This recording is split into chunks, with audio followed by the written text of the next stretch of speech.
Hello everyone, this is Pihu and welcome to my channel. आज बेटा जिस टॉपिक का हम डिस्कशन कर रहे हैं वो है संविधान संशोधन, जिसे हम इंग्लिश में कॉन्स्टिट्यूशन अमेंडमेंट भी बोलते हैं। ठीक है ना। तो बेसिकली यहाँ जो एक वर्ड लिखा है संविधान संशोधन, संशोधन का मतलब होता है बेटा किसी भी तरीके का हम परिवर्तन कर रहे हैं या चेंज कर रहे हैं या बदल रहे हैं ना। तो संविधान में हम जैसे समय के साथ जो चीज़ें परिवर्तन की गई या कुछ चीज़ें ऐड की गई, इसी चीज़ को क्या बोला जा रहा है, संविधान संशोधन। ठीक।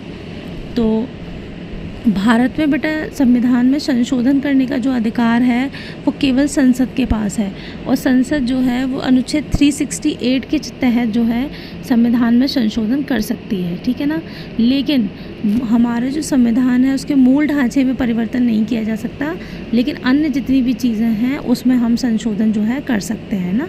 तो मूल ढांचे को छोड़कर सारी चीज़ों में संशोधन किया जा सकता है, और ये संशोधन बेटा समय के साथ जो है किया जा सकता है ना।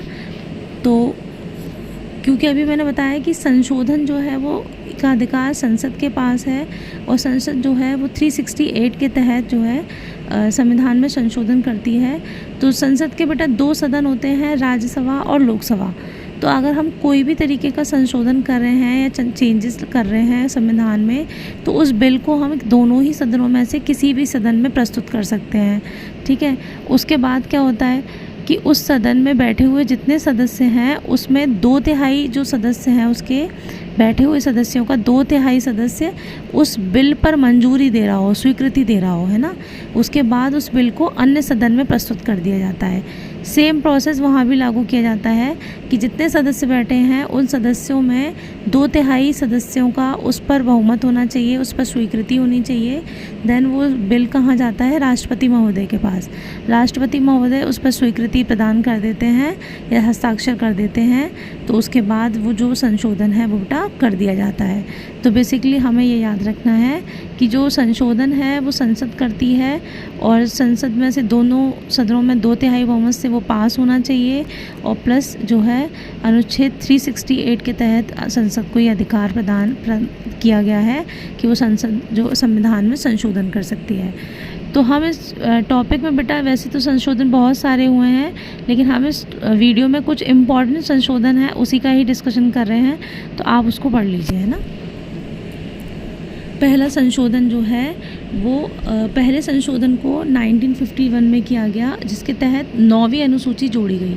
तो आपने मौलिक कर्तव्य में अभी क्या पढ़ा था, अब मैंने वहाँ बताया था कि जब मूल संविधान बनाया गया था तो 395 अनुच्छेद थे, 22 भाग थे और 8 अनुसूचियाँ थी, है ना। तो जो 8 अनुसूचियाँ थी उसमें जब बाद में 9वीं अनुसूची जोड़ी गई है वो 1951 पहला संवैधानिक संशोधन था वो हमारा। ठीक है ना। उसके बाद 7वां जो संशोधन है वो इस बात का वर्णन करता है कि भाषाई आधार पर राज्यों का गठन जो है किया जाएगा। तो भारत में बेटा भाषाई आधार पर जो राज्य का गठन किया गया है उस राज्य का नाम है आंध्र प्रदेश। ठीक है ना। और ये संशोधन कब हुआ, 1956 में। उसके बाद है 36वां संशोधन, जिसके तहत सिक्किम को 28वें राज्य का दर्जा प्रदान किया गया, जो 1975 में हुआ। उसके बाद 42वां संशोधन। इस संशोधन के तहत बेटा 10 मौलिक कर्तव्यों को जोड़ा गया, जो 1976 में हुआ। और इसी संशोधन में फ्रांस से हमने 3 जो वर्ड्स लिए गए जो हमने प्रस्तावना में जोड़े, जिसमें ये था धर्मनिरपेक्षता, अखंडता और समाजवाद। ठीक है। ये 3 वर्ड जो हैं जोड़े गए हैं। इसके अलावा बेटा इसी संविधान संशोधन जो 42वां संशोधन था उसको लघु संविधान के नाम से भी जानते हैं। ठीक है। तो ये इम्पोर्टेंट है। नेक्स्ट जो संशोधन हुआ वो 44वां संशोधन था, जो 1978 में हुआ।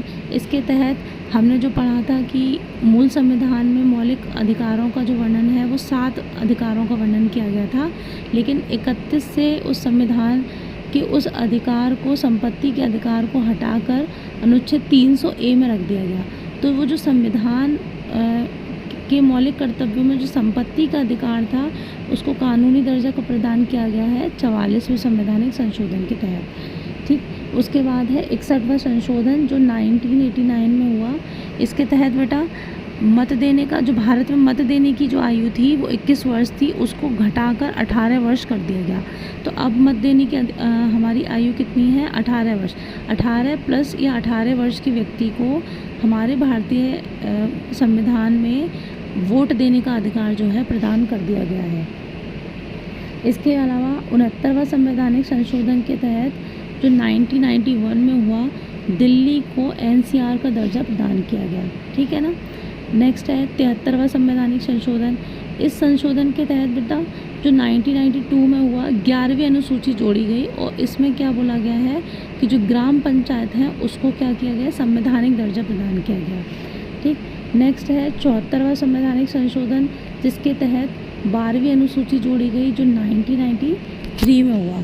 तो ये किससे? ये नगर पंचायतों से संबंधित है इसका। ठीक है। नेक्स्ट संशोधन जो है वो 86वां संशोधन है जो 2002 में हुआ। इसमें अभी हमने क्या पढ़ा था 42वें संशोधन में कि 10 मौलिक कर्तव्यों को जोड़ा गया। ठीक है ना।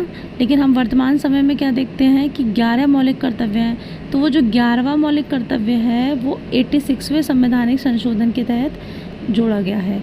इसके अलावा इसी ही संशोधन में शिक्षा को एज अ संवैधानिक अधिकारों का दर्जा प्रदान किया गया है। ठीक है ना। मतलब शिक्षा इससे पहले जो थी बेटा वो अनुच्छेद 45 में थी, जो राज्य के नीति निर्देशक तत्वों के अंतर्गत आता था। लेकिन 86वें संशोधन के तहत हमने शिक्षा के अधिकार को वहाँ से उठाकर अधिकारों में डाल दिया, जो अनुच्छेद 21A में इसका वर्णन अब मिलता है, जिसमें क्या है 6 से 14 साल के बच्चों को निःशुल्क और अनिवार्य शिक्षा प्रदान की जाएगी। है ना। तो ये जो है संशोधन किया गया। इसके अलावा 101वां संशोधन जो है वो GST से संबंधित है, जो अभी जो हमारे पास गुड्स एंड सर्विसेज जो टैक्स आया है उससे संबंधित है, जो 2016 में किया गया और 17 में इसको लागू किया गया। फिर 103वां संशोधन जो है वो EWS जो आरक्षण है उससे संबंधित है, जो 2019 में इसको किया गया है। और हमारा लास्ट जो संशोधन है इस वीडियो का वो है 106वां संशोधन, जिसमें महिला आरक्षण से संबंधित बातें की गई हैं, जो 2023 में किया गया। ठीक है ना बेटा। तो ये सब कुछ संशोधन है जो इम्पोर्टेंट थे, जिसका डिस्कशन मैंने अभी किया है। Thank you.